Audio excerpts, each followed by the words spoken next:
Now let's talk about the innate immune system. Soluble recognition molecules are all present inside the plasma.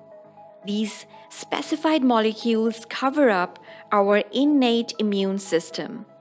They include the complement system, first of all.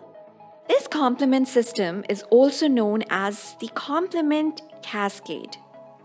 It is a part of the immune system that enhances, or in other words, complements the ability of antibodies and phagocytic cells to clear the microbes and damaged cells from an organism.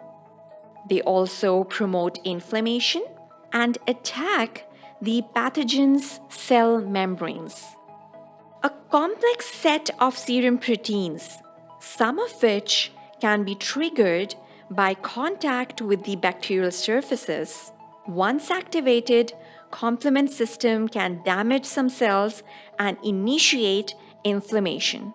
Some cells possess the receptors for complement, which can assist the process of phagocytosis.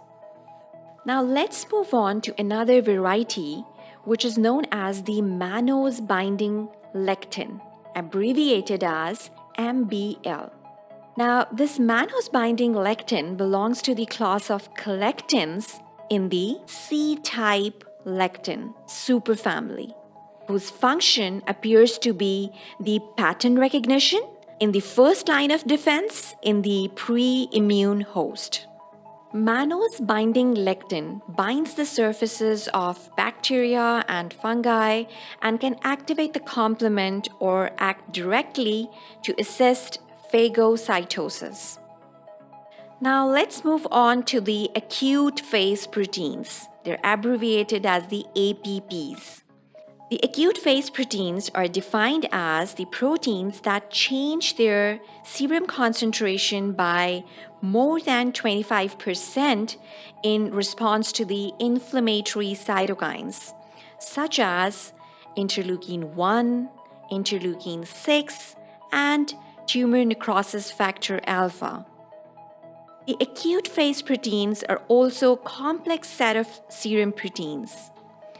Unlike the complement, these proteins are mostly present at exceptionally low levels in serum, but are rapidly produced in high amounts by the liver following infection, where they can contribute to inflammation and immune recognition. Severe acute phase proteins also function as the PRRs.